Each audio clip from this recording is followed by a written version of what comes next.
Hello students, I am Aditi. Welcome to Educap services. आज हम बात करने वाले हैं जेंडर, स्कूल एंड सोसाइटी के कुछ टॉपिक्स के बारे में। इससे पहले भी इस सब्जेक्ट पे मैंने 2 वीडियोस शेयर की हुई हैं आपसे, तो जिसमें काफ़ी इंपॉर्टेंट क्वेश्चंस थे जो ऑलरेडी प्रीवियस ईयर एग्जाम्स में आए हुए थे। तो अगर आपने वो वीडियो मिस कर दी है तो आप हमारी प्लेलिस्ट में जाकर वो वीडियो चेक कर सकते हैं।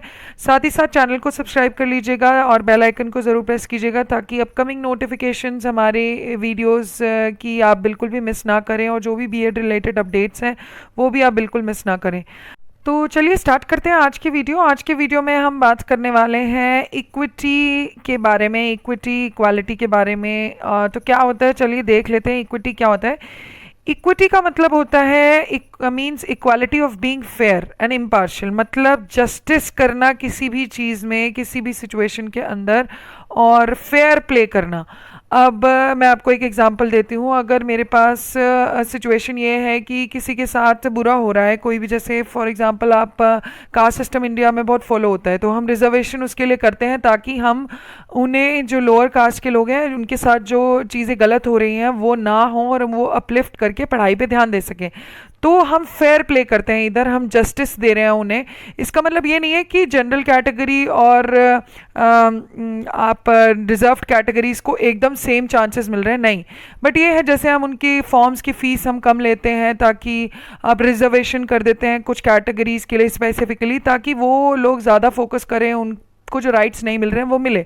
तो इसमें इक्वल अपॉर्चुनिटी नहीं हो रही, डिस्ट्रीब्यूशन इक्वली नहीं हो रही, बट फेयर है ताकि दोनों जो कैटेगरी हैं, हमारी जनरल कैटेगरी भी और रिजर्व्ड कैटेगरी भी, वो अच्छे से ग्रो हो और अपनी लाइफ में इक्वल स्टैंडर्ड्स मेंटेन करे। तो एंड रिजल्ट में वो इक्वल होंगे, बट हो सकता है अपॉर्चुनिटी वाइज या रिजर्वेशन वाइज चीज़ें सेम नहीं हो। बट ये है फेयर होगी, जिसको जितनी ज़रूरत है, जिस सिचुएशन में वो है, सबकी कंडीशंस को कंसिडर किया करके, एनालाइज करके आप उसका रिजल्ट देते हैं। तो इक्विटी एक तरह का नीड बेस्ड अप्रोच है। अगर इसकी नीड होगी तो ही हम इक्विटी को यूज़ करेंगे। इसका मीनिंग ही यही है, प्रिंसिपल ऑफ फेयरनेस, सच और बिल्कुल फेयर प्ले करना, एक बिल्कुल इनइक्वालिटी नहीं रखना, जो सच है, जस्टिस है, जो सही है उसके साथ ही रहना। तो इसका प्रिंसिपल ही यही है। ये एक तरह की इक्विटी प्रोसेस है, आपकी सिचुएशन स्पेसिफिक है, डिफरेंट सिचुएशन के हिसाब से आप एक्ट करेंगे, different person to person vary करेगा। और जस्टिस और सच्चाई जो है आपको उस पर काम करना है, और प्रॉपर एनालिसिस करते हैं हम एक सिचुएशन के अंदर जब भी हम इक्विटी को प्रैक्टिस करते हैं। तो बेसिकली ग्रुप्स के अंदर जो गैप बना हुआ है हमारी सोसाइटी के अंदर, तो बहुत ज़्यादा गैप है। जेंडर के बेसिस पे भी गैप है, कास्ट के बेसिस पे भी गैप है, आपकी मिडिल क्लास, अपर क्लास, ये सब बेसिस में भी बहुत सारे गैप है, आपकी सैलरी, पैसे के बेसिस पे भी बहुत गैप है। तो ये सब कम करने के लिए जेंडर इक्विटी अपना रोल प्ले करती है। तो अब बात करते हैं टाइप्स ऑफ इक्विटी के बारे में। टाइप्स ऑफ इक्विटी क्या है? हॉरिजॉन्टल इक्विटी है, वर्टिकल इक्विटी है, आपकी जेंडर इक्विटी है। तो हॉरिजॉन्टल इक्विटी को देखते हैं। इक्वल रिसोर्सेज और अटेंशन दिए जाते हैं सबको, ताकि वो रिसोर्सेज अपना पोटेंशियल उससे रियलाइज करें और उन रिसोर्सेज को यूज़ करके, तो वो एक्सेस जो है रिसोर्सेज का, वो सबको इक्वली डिवाइड किया गया है, सबको एक समान दिया गया है, ताकि अपना ह्यूमन बीइंग अपना पोटेंशियल रियलाइज कर सके। वर्टिकल इक्विटी क्या होती है? आप देखेंगे हर एक need, different category of people की अलग अलग तरीके की नीड होती है। तो वो जो रिसोर्सेज का एलोकेशन होगा वो उनकी नीड के अकॉर्डिंग होगा। और दो इसका डिसएडवांटेज भी बहुत से लोग लेते हैं, जैसे कोटा सिस्टम है इसका एक एग्जांपल, रिजर्वेशन सिस्टम है। हम जनरल कैटेगरी के अकॉर्डिंग के अगर समान देखें तो बाकी कैटेगरीज को इक्वल जस्टिस नहीं मिला, न्याय नहीं मिला है चीज़ों में, उनके साथ डिस्क्रिमिनेशन हुआ है, तो पक्षपात हुआ है। तो उन सब चीज़ों को अवॉइड करने के लिए सिस्टम बनाए गए, बट काफ़ी लोग इसका नाजायज़ फ़ायदा भी उठाते हैं। तो वो चीज़ों का मिसयूज़ तो हो रहा है, बट न्याय मिले सबको, इसलिए ये सिस्टम्स बनाए गए हैं। तो ये वर्टिकल इक्विटी है, जिसकी जैसी नीड है हर कैटेगरी के बंदे की, उसके अकॉर्डिंग उन्हें रिसोर्सेज एलोकेट हो, ताकि इक्विटी मेंटेन हो, सबको जस्टिस मिले, सबको न्याय मिले। अब जेंडर इक्विटी क्या है? फेयरनेस और impartiality of treatment of women and man.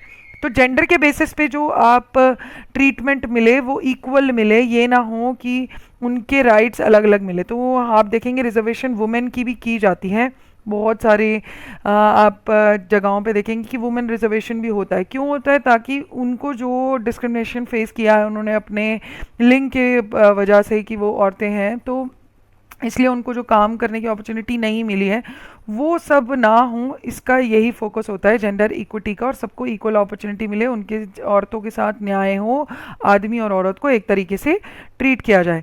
तो ये फोकस करता है मेन और वुमेन की नीड के ऊपर, और उनका जो गैप है दोनों का उसे मिटाने की कोशिश करता है। उनके रोल जो हमने डिफाइन कर दिया हमारी सोसाइटी ने अपने आप ही, वो मिटाने की कोशिश करता है, गैप ब्रिज बनाता है कि इन दोनों का गैप कम हो सके। फेयरनेस देना, न्याय हो, इम्पार्शलिटी हो, कुछ भी पार्शलिटी ना हो, पक्षपात ना हो। हर इंसान, हर मैन और हर वुमेन अलग अलग होते हैं। हम ये बोल देते हैं कि सारे आदमी एक जैसे होंगे, सारी औरतें एक जैसी होंगी, नहीं। सबकी इंटेलिजेंस, सबकी सोच, सबकी क्वालिटी अलग अलग है। तो वो सारी चीज़ों को कंसिडर किया जाता है जेंडर इक्विटी के उसमें। और एक तरह से जेंडर इक्विटी का मीन्स है fairness of treatment for men and women according to their respective need. तो जो उनकी नीड है उसके अकॉर्डिंग उन्हें इक्वल ट्रीटमेंट मिले, ताकि दोनों ही अपने राइट्स और अपॉर्चुनिटीज़ को प्रैक्टिस कर पाएँ और सारा समान स्टेटस मेंटेन कर पाएँ सोसाइटी के अंदर। जो भी इकोनॉमिक पॉलिटिकल बैरियर्स हैं इस चीज़ के अंदर, वो सारे रिमूव होने चाहिए। अब बात करते हैं इक्वालिटी की। इक्वालिटी का मीन्स होता है इक्वल बिहेव करना। अब ये नहीं है कि सबको एक सिचुएशन के अंदर हम एक जैसे ही अपॉर्चुनिटी प्रोवाइड करें। जैसे फॉर एग्जांपल एजुकेशन तो सबको ही देनी चाहिए, तो इररिस्पेक्टिव ऑफ कास्ट का, रिलीजन, या आप किस रेस से आ रहे हैं, काले हैं, गोरे हैं, कौन से रिलीजन से, कौन से कास्ट से हैं, इसके बेसिस पे नहीं एजुकेशन को डिवाइड करना चाहिए। तो ये इक्वालिटी में आता है कि इक्वल, ये जो बेसिक चीज़ है, जैसे खाने, फूड है, शेल्टर है, ये सारे सबको ही मिलना चाहिए, समान होना चाहिए सबके लिए, तो ये इक्वालिटी के अंदर आता है। तो इट इज़ इम्पॉर्टेंट कि democratic situations means equal rights मिले सारे बंदों को, इक्वल फैसिलिटीज़ मिले जो सोसाइटी के अंदर अवेलेबल हों। तो जो इन इक्वालिटी है मैन और वुमेन की भी, वो अबॉलिश हों, जो डिस्क्रिमिनेशन है, पक्षपात हो रहा है, वो सब हटे। अब पॉजिटिव इक्वालिटी क्या होती है? इक्वल राइट्स देना, इक्वल डिस्ट्रीब्यूट करना चीज़ों को, और इक्वल अपॉर्चुनिटी देना डेवलपमेंट की, और उसकी एबिलिटी के अकॉर्डिंग सारी कैपेसिटीज़ बढ़ाएं लोगों की, इस तरीके से रिसोर्सेज को एलोकेट करना। तो रिवॉर्ड एक तरह से इक्वालिटी का मतलब यही है कि सब चीज़ें इक्वली इक्वली डिवाइड करना। जैसे मेरे पास अगर 10 रुपये हैं और 2 लोग हैं, तो मैं 5-5 डिवाइड कर दूंगी। अब इक्विटी के केस में क्या होगा? अगर मेरे पास 10 रुपये हैं और 2 लोग हैं, और एक थोड़ा अमीर है और एक थोड़ा गरीब है, तो मैं ये देखूंगी किसको ज़्यादा नीड है, ताकि अल्टीमेटली दोनों का स्टैंडर्ड रेस हो और एक जैसा स्टैंडर्ड मेंटेन हो। तो इन शॉर्ट, अगर गरीब बंदा है तो इक्विटी के केस में मैं उसे थोड़े ज़्यादा पैसे दे दूंगी कंपेयर टू अमीर बंदे के। बट इक्वालिटी के केस में मैं दोनों को इक्वल ही डिवाइड करूंगी, 5-5 रुपये इक्वली ही डिवाइड करूंगी। मैं ये सिचुएशंस नहीं देखूंगी। तो इसका मतलब यही है कि इक्वल अपॉर्चुनिटी सबको मिले डेवलपमेंट के लिए। इक्वालिटी सब इंसानों के लिए है, सारे इंसान नेचुरल है, फ्री हैं। ये नहीं है कि उनकी मतलब मेंटल एबिलिटी सबकी अलग अलग है, तो सब इंटेलिजेंस और कैपेबल अपने वे में हैं। तो सबकी कैपेबिलिटी, एबिलिटी डिफरेंट है। तो इक्वालिटी का जो ट्रीटमेंट है, ज़रूरी नहीं उसका रिवॉर्ड सबको एक जैसा मिले या उसका कुछ फ़ायदा भी आपको मिले। इक्वालिटी मीन्स सेमनेस, मीन्स सब कुछ सेम मिलेगा। इसमें एनालिसिस कुछ भी नहीं करते कि किसकी क्या रिक्वायरमेंट है, क्या सिचुएशन है, नहीं। ये नीड बेस्ड अप्रोच नहीं है, इसको लोगों से, सोसाइटी से ये अफेक्ट नहीं होती। इसका मेन फोकस यही होता है कि लोगों और उसकी नीड ही उसका फोकस होता है। एनालिसिस हम कुछ नहीं करते। अब टाइप्स क्या क्या हैं इक्वालिटी की? पॉलिटिकल इक्वालिटी, वोटिंग राइट जैसे हम सबको देते हैं, तो ये इक्वल राइट है सबके लिए। सोशल इक्वालिटी, सारे सिटीजन्स इक्वल हैं। सिविल इक्वालिटी, कोई भी रिलीजन के बेसिस पे, कास्ट के बेसिस पे, ट्रेडिशंस, बिलीफ, सिविल इक्वालिटी के। Economic equality means wealth should be enjoyed equally by all, जबकि ऐसा नहीं है। सबकी वेल्थ इंडिया में और वही कंट्रीज में सबकी अलग अलग होती हैं। तो पॉवर्टी का अबॉलिशन इसका बेसिक कंसर्न है, जो कि हो नहीं पाता प्रैक्टिकली, इतना वो पॉसिबल नहीं है। इक्वल अपॉर्चुनिटी एजुकेशन की सबको मिले, सबको चांस मिले एजुकेशन सेम रिसीव करने का, इक्वल अपॉर्चुनिटी पर्सनालिटी डेवलप करने का। Natural equality, state should provide social and economic opportunity, equal chances सबको मिलने चाहिए, सोशल स्टेटस और इकोनॉमिक स्टेटस सबका सेम होना चाहिए। जेंडर इक्वालिटी सबसे इंपॉर्टेंट चीज़ है।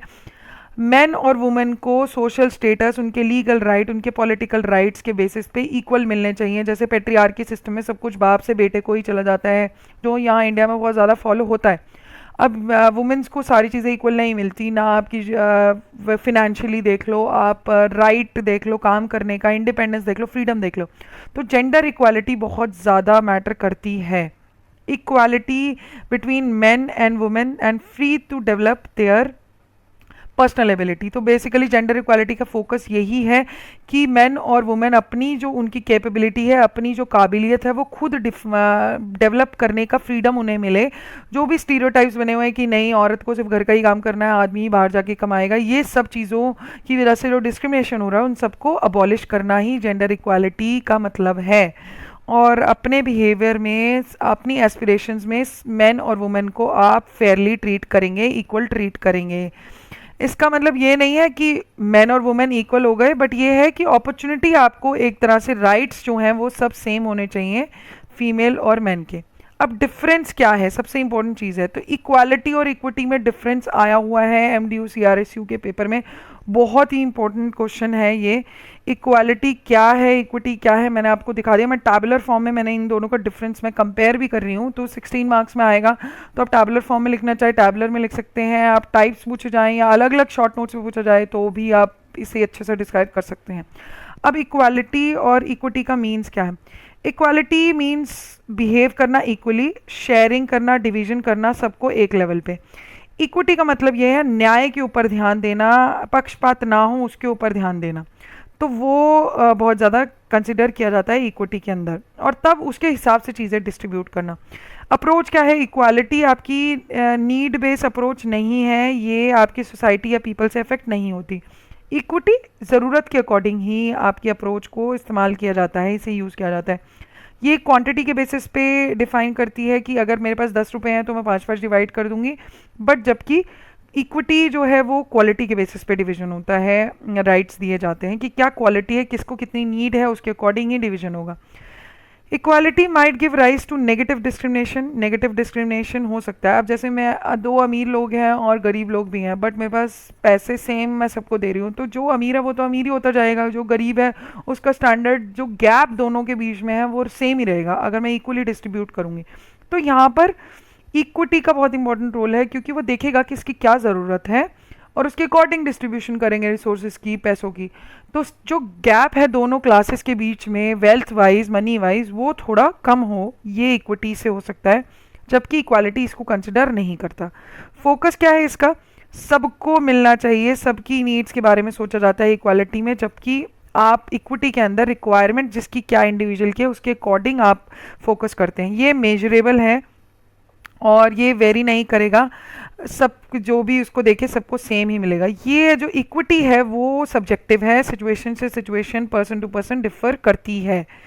तो इक्वालिटी मेजरेबल है, जो जैसा है वो सबके लिए सेम ही रहेगा। ये process, it is the outcome और the result of the process. तो रिजल्ट जो होता है वो प्रोसेस का, वो इक्वालिटी है एक तरह से, जबकि इक्विटी जो है वो खुद में ही एक प्रोसेस है, क्योंकि हम इसमें एनालिसिस कर रहे हैं, सिचुएशंस को देख रहे हैं। जबकि इक्वालिटी में डिस्ट्रीब्यूशन हो गया, इक्वली इक्वली हो गया, चलो जी काम खत्म। तो रिजल्ट के ऊपर बात कर रहे हैं हम इक्वालिटी के अंदर।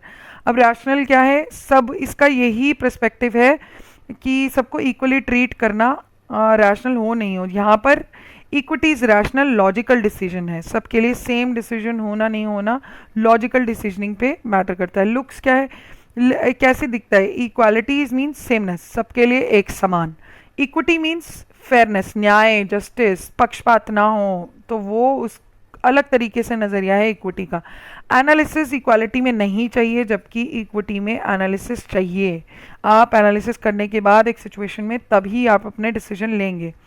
अब एग्जाम्पल इसका ले लेते हैं इक्वालिटी का। सबको हमने एक्स्ट्रा क्लास दे दी, इरिस्पेक्टिव उनका क्या जेंडर है, कौन सी कास्ट के हैं, ये इक्वालिटी में आ गया। बट यहाँ इक्विटी की बात करें तो एक्स्ट्रा क्लास हमने उन्हें ही दी जो वीक स्टूडेंट्स थे, जिनको नीड थी। तो हमने इसमें एनालिसिस करा कि जो वीक है उन्हीं को ही हम ये एक्स्ट्रा क्लास दें, तो ये इक्विटी का एग्जाम्पल हो गया। तो आज की इस वीडियो में इतना ही। इसकी आगे की टॉपिक्स हम नेक्स्ट वीडियो में कवर करेंगे, तो वो वीडियो मिस ना हो इसलिए चैनल को सब्सक्राइब कर लीजिएगा। वीडियो अच्छी लगे तो लाइक कर लीजिएगा, शेयर कर लीजिएगा। Thank you very much.